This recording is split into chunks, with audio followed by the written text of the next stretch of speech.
Welcome. This is MoneyHeart, where we explore the emotional side of money. I'm Camille Diaz, and today we're discussing instant gratification. My guest is Debra Parkhurst. She's a former data processing professional, has an applied psychology degree in small group behavior. She was a human and equine massage therapist for 9 years. She was involved in senior care and did everything from hospice to assisted living for about 20 years, and she retired from that career twice. Then she had her own cottage bakery and is now fully retired and enjoys gardening, writing, painting, and spending time with her husband and cats. Debra, welcome to MoneyHeart. Thank you, Camille. I'm very happy to be here with you. I am really excited to explore the topic of instant gratification. Let's start with your story. Would you like to kick us off by sharing that? Sure. I grew up one of 4 kids, 2 parents, 4 kids. And my dad was a school teacher, and we lived pretty frugally. I mean, we always had food to eat and clothing to wear, but I did not have a lot of the things my friends had, like trendy clothing or a lot of clothing or the latest toys. And my mother constantly was talking about saving money and not spending money. And so I grew up with that mindset.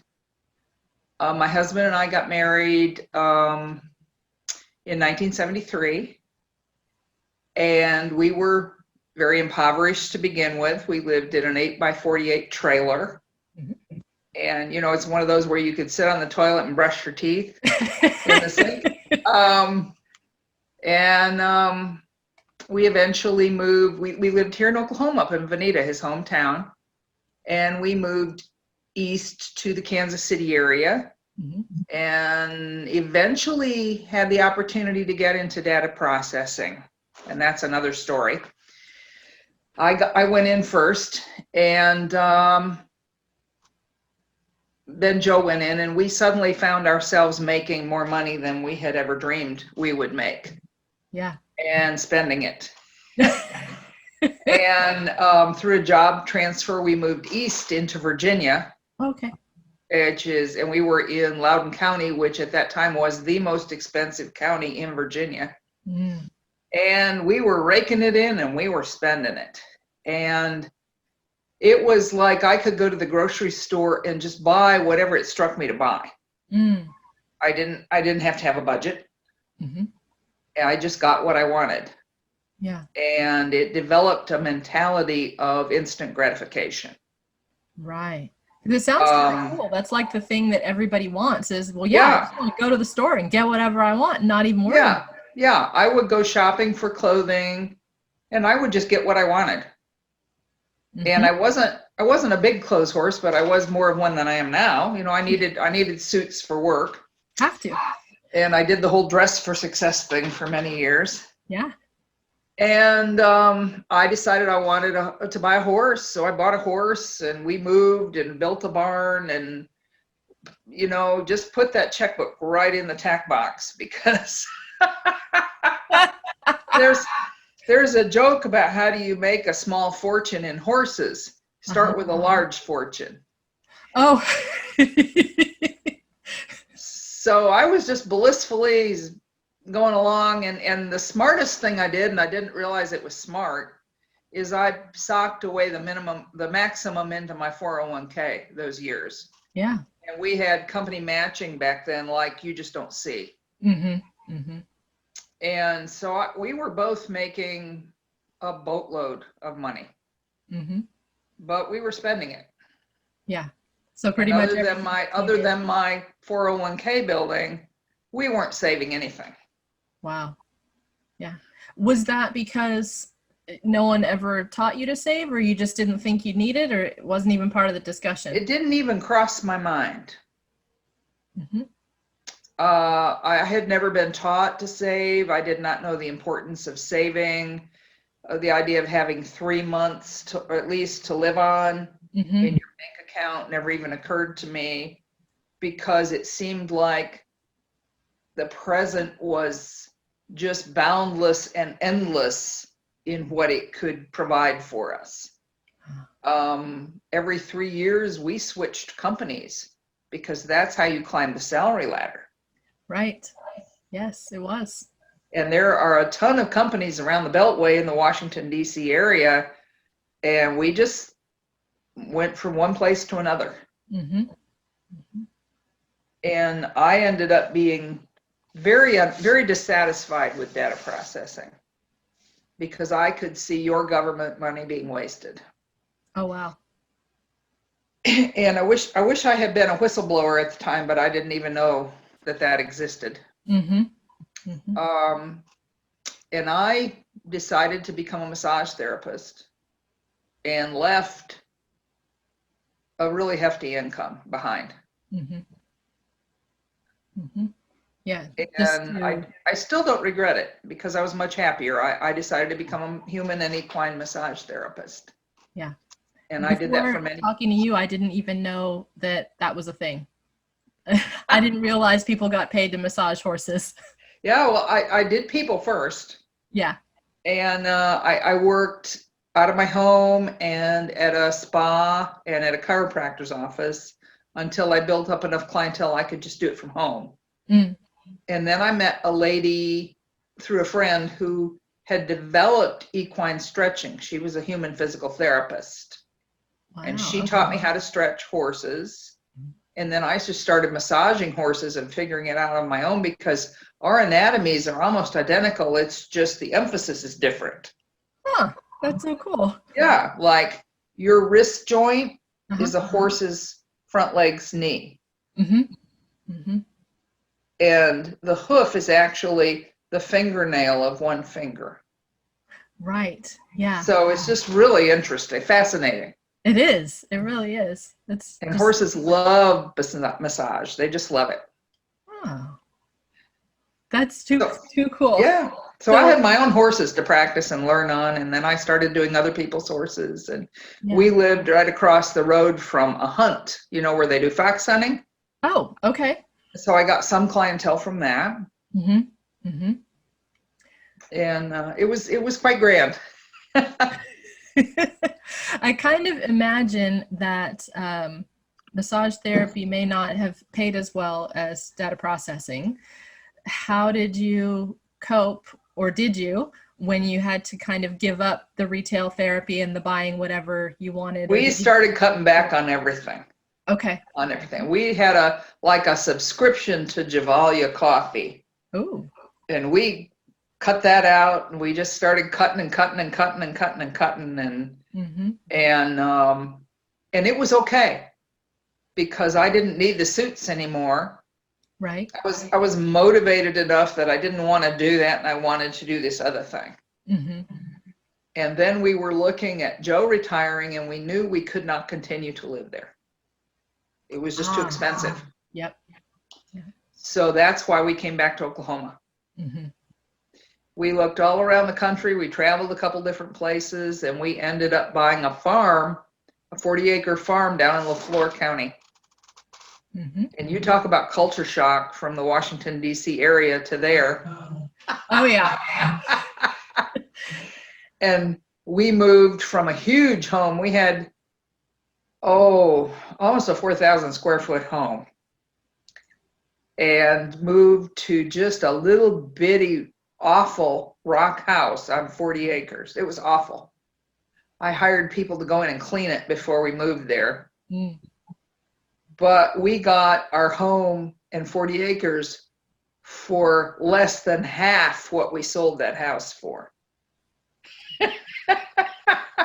I understand this story completely. When we moved to Oklahoma from California, so opposite coast, but we all know the coasts tend to be much more expensive. We were able to buy a house for about $800 less per month than we'd been paying in rent for the same size house in California. And just able to buy it. And that's taxes and everything rolled into our escrow account versus what it was out. It's a huge difference. Yeah. So we're fortunate to be here because being economical was not why we moved here. Mm-hmm. So we're just fortunate. Yeah. And so we moved to our farm, and I was still spending. And we had a lot to spend because our expenses were so much less. And Sure. Joe didn't end up retiring. He ended up working for several years remotely. Oh, cool. Yeah. Yeah. So because he was the only one who knew the systems. And they So didn't they want had to to leave. keep him. They paid for the hookups and the satellite dishes on our roof and everything. And so we just lived it up out there. And you had all your extra money that came from the sale of the house, so I bet that felt like we're fine. Well, we paid for the house, which was probably a mistake now that I look it back, but we paid for the farm. Mm-hmm. And I bought cows and horses and ducks and geese and put up fencing and built barns, and we bought a tractor, and we just had a lovely time. And I got cancer. Mm. And am fully recovered. Yes. Cancer survivor. And Joe became slightly disabled due to a back injury, and we just couldn't live out there anymore. Yeah. All the horses were gone that we had brought from Virginia. Mm-hmm. They're all buried out there, and he couldn't work cattle anymore safely. Mm-hmm. So we sold and moved here. Yeah. Moved to Broken Arrow. Mm-hmm. Mm-hmm. And I got a job. I went back into the working field. I had gotten into working with seniors when I was out there. I had to leave massage. I had tried to bring my massage career here with me to Oklahoma, but discovered that you needed no license at that time to put your hands on people. Mm-hmm. But if you were going to massage horses, you needed to work under a veterinarian. Huh. Go Oklahoma. How interesting. So I tried several times to start up my massage career, but I kept health issues. Kept getting in the way, and I would have to take time off, months, and I'd lose clientele. Right. So I finally I couldn't do it anymore. I had a shoulder problem, and I had been volunteering for hospice and going and doing body work on hospice patients. Mm-hmm. And hospice told me that there was a job as a assistant activity director coming up at the nursing home, and why didn't I go apply for it? So I did. Yeah. Oh my God, that was the best job I've ever had in my life. That's so cool. And it was the lowest paying. I had not made that little. I did not make $10 an hour. Wow. And I had more fun with those people. I had a blast. That's awesome. I love that. I just loved them to death. Mm-hmm. And I'd worked there, I don't know, maybe a year, and their census went down, and they let me go, and I didn't even know that was a possibility. It's the only job I've ever cried when I left. Aww. And I thought I have to be in senior work.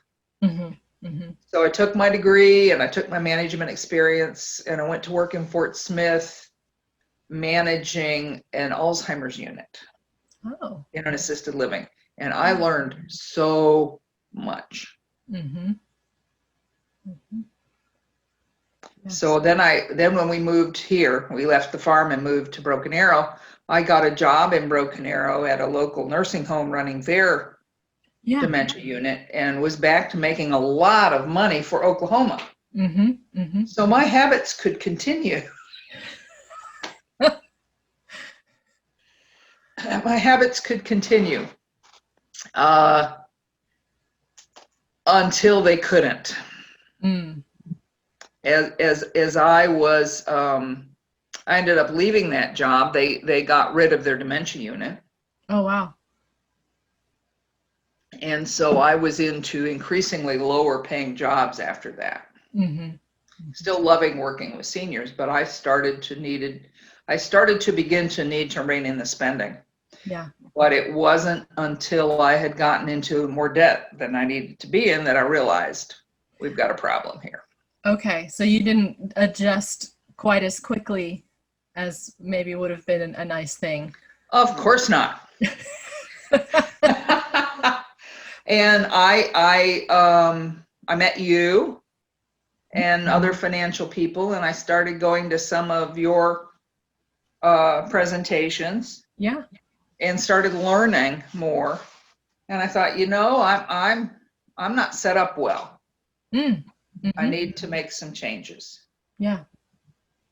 And I had invested some of my money in one annuity. Actually, no, I put it into two annuities. And I realized through hearing your lectures that I was maybe not in a good annuity. Ah, yeah. So I changed and bought one of yours, and very happy with my decision. Well, thank you. We decided to keep one that I had because it was a pretty good one. Right. I remember that. Yeah. Yeah, and I am now drawing on that annuity. Oh, okay. Yeah. Started last year. But I have retired, and we now have a fixed income. And we had to make some big choices and some big decisions.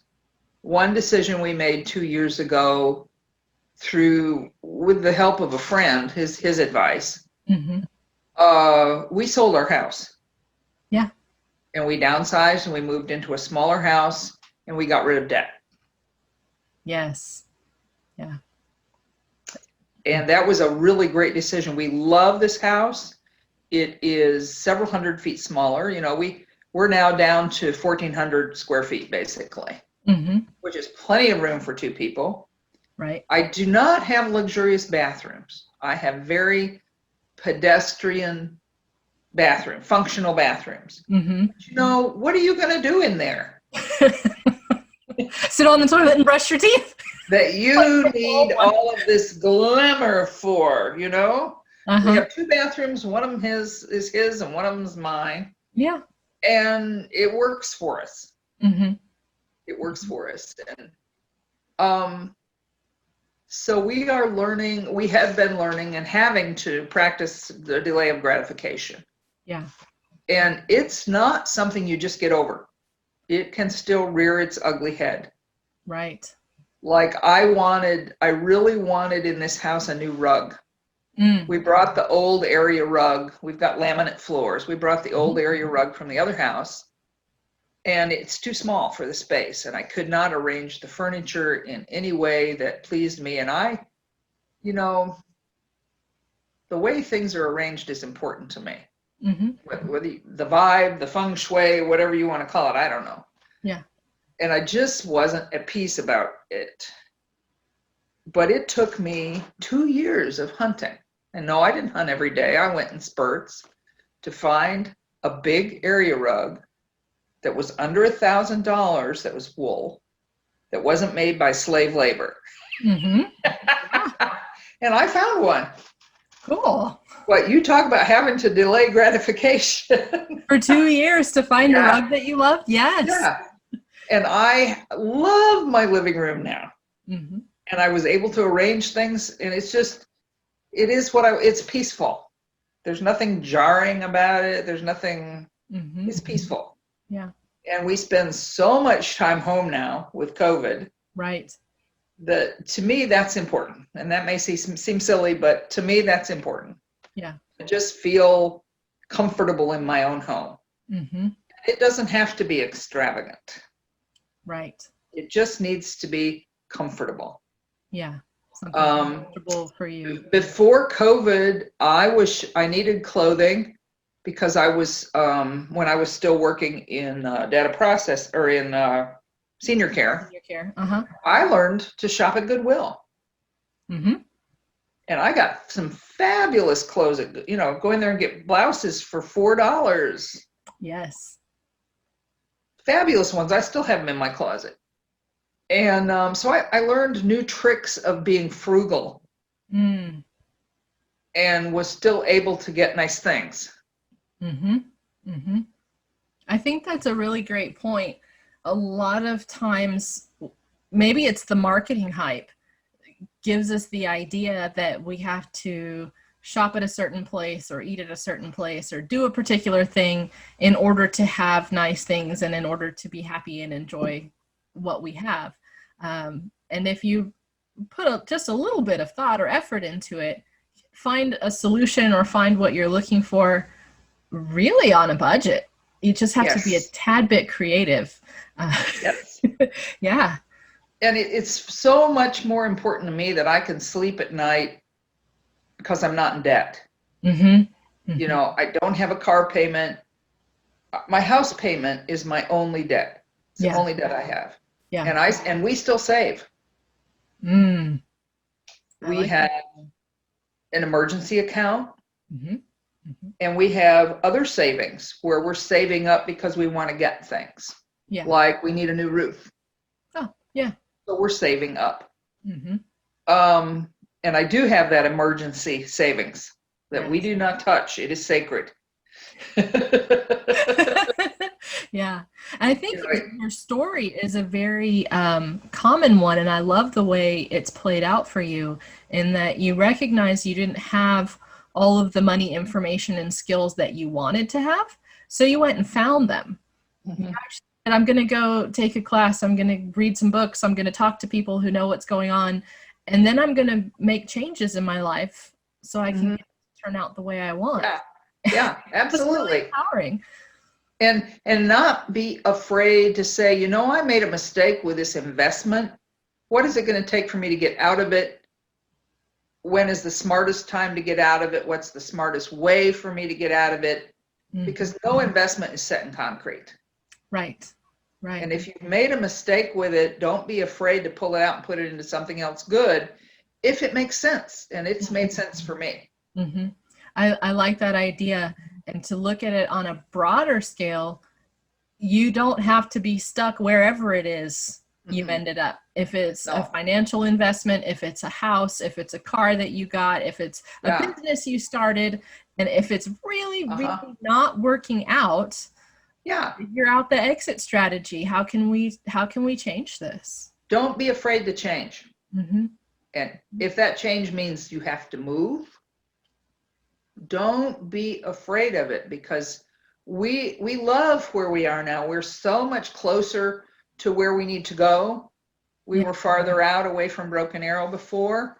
So it's a savings on gas. We've met great new neighbors.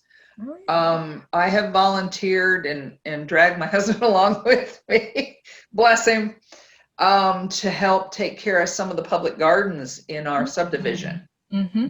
Mm-hmm. And we're meeting some great people that way. Yeah. Yeah. That's so cool. I guess, you never know how it's going to turn out when you make that move, but you know you need to make the move. Yeah. So, yeah. Don't be afraid. And you are not what you have. Oh, I love that. You are not what you have. You are what you give. Mm-hmm. Mm-hmm. And just look at the hype and realize what it is. The hype. It is not, the American way seems to have become consume. Mm-hmm. Consume, to the point even of conspicuous consumption. Yeah. I'll never forget, Joe and I went into a home back in Northern Virginia, which is home to very many wealthy people. Sure. I bet 4 of my houses would have fit in that house. Oh, wow. It was obscene. You walked in and you were in an atrium that was as big as my house, and it was 2 stories. Mm-hmm. And all of the rooms were around that. Mm-hmm. And 2 people lived there. Oh, gosh. That's a lot. It's unbelievable. Mm-hmm. Because what else could you have done constructively in the world with those funds? Besides impress people or appall them when they come into your home.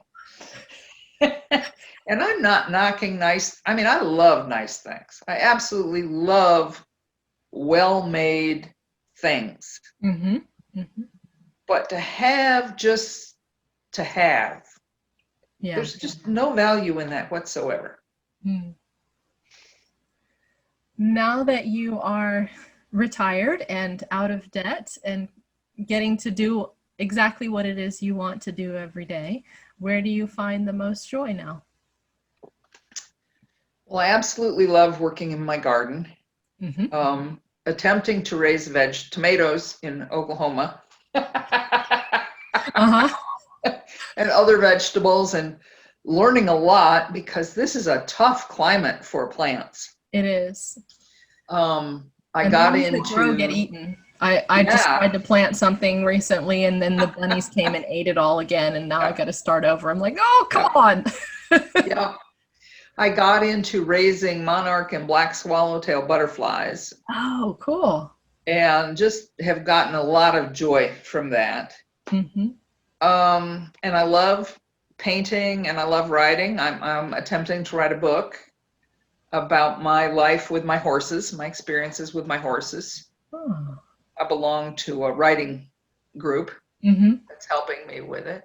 And of course, I love spending time with my husband. I think retirement and the time of COVID has actually brought us closer together. Yeah. And we'll sit out on the back porch and enjoy a morning or enjoy an evening, Mm-hmm. and talk and reminisce or talk about current events or whatever. I mean, I value his opinion so much, and we're fortunate in that we're really both coming from the same place, financially, Mm-hmm. among other things. Yeah. I mean, we're totally united in our efforts to be frugal Mm-hmm. and conscious consumers. Yes. Yeah. And that helps, because if one of us wasn't, that would be a real bone of contention. Mm-hmm. Yeah. It would always be a battle if one of you wasn't wanting to work on this, if you weren't aligned. Mm-hmm. Yeah. So I think hence our long relationship. Yeah. How long have you been married? Oh, we got married in 73. Mm-hmm. Mm-hmm. So what does that make it? 27 years now? Something like that? Uh, I mean, 47 years? yes. Did I say 27? No. Uh-huh. He was 27 when we got married. He was 27 and it's been 47 years. Yes. That's a pretty good one. You're about to hit one of those milestone anniversaries in a few. We are. I think we need to do some big blowout thing. I agree. I think we need to do that. This has been a blast. Thank you so much for spending some time with me. I'm very happy to do that, and very happy to try to encourage anybody who's facing kind of the same battle. Mm-hmm. Mm-hmm. And offer hopefully some suggestions. And yeah, it does help me daily. I have a daily meditation practice, and it does help me to keep focused on my goals and on what's really important in life. Mm-hmm.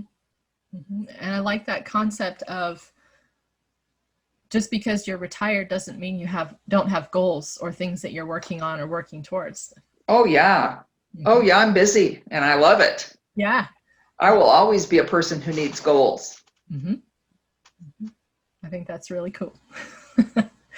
If you would like to get in touch with Debra, you can email her at deblpark1954@gmail.com.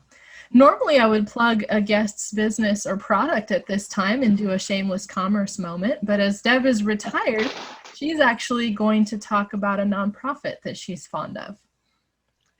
Yes, I'd like to talk about A New Leaf in Broken Arrow, Oklahoma. Mm-hmm.